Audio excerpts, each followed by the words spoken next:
उत्तानपादनृपतेर्मनुनन्दनस्य जाया बभूव सुरुचिर्नितरामभीष्टा अन्यासु नीतिरिति भर्तृनादृता सा स्वामेव नित्यमगति शरणं गताभूत् अङ्के पितुः सुरुचिपुत्रकमुत्तमं तं दृष्ट्वा ध्रुवः किल सुनीतिसुतोऽधिरोक्ष्याम् आचिक्षिपे किल शिशुः सुतरां सुरुच्या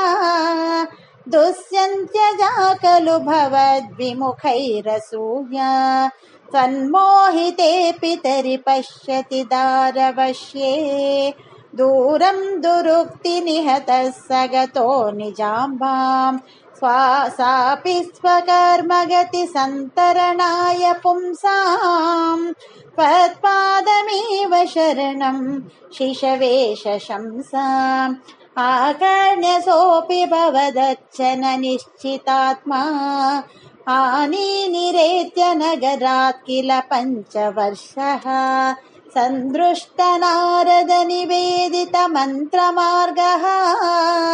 त्वामारराध तपसा मधुकाननान्ते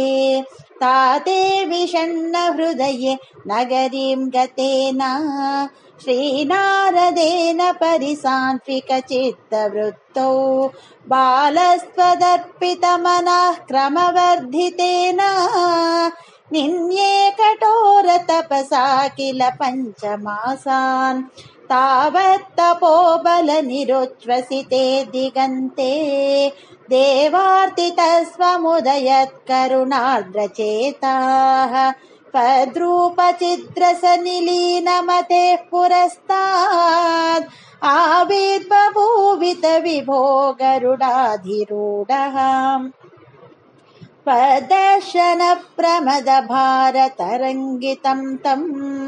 दृग्भ्यां निमग्नमिव रूपरसायने ते तुष्टूषमाणमवगम्य कपोलदेशे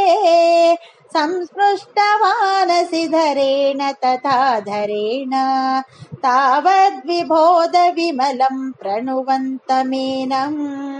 आभाषता स्वमवगम्य तदीयभावम् राज्यं चिरं समनुभूय भजस्व भूयः सर्वोत्तरं ध्रुवपदं विनिवृत्तिहीनम् इत्योतिषित्वयि गते नृपनन्दनोऽसौ आनन्दिताखिलजनो नगरीमुपेतः रेमे चिरं भवदनुग्रहपूर्णकामः ताते गते च वनमादृतराज्यभारः यक्षेण देव निहते पुनरुत्तमेऽस्मिन् यक्षैः स युद्धनिरतो विरतो मनोक्त्या शान्त्या प्रसन्नहृदयाद्दनदादुपेतात् त्वद्भक्तिमेव सुदृढामवृणोन्महात्माम् अन्ते भवत्पुरुषनीतविमानयातो मात्रा समं ध्रुवपदे मुदितोऽयमास्ते एवं स्वभृत्य जनपालनलोलदीस्त्वं वातालयाधिपनिरुन्धि मम मायगौनं वातालयाधिपनिरुन्धि मम मयौघम् उत्तानपादनृपतेर्मनुनन्दनस्य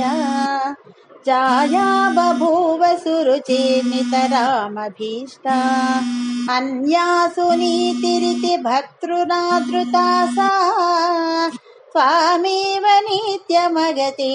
शरणं गताभूत् अङ्के पितुः सुरुचिपुत्रकमुत्तमं तं दृष्ट्वा ध्रुवः किल सुनीतिसुतोऽधिरोक्ष्याम् आचिक्षिपे किल शिशुः सुतरां सुरुच्या दुष्यन्त्यजा खलु भवद्विमुखैरसूया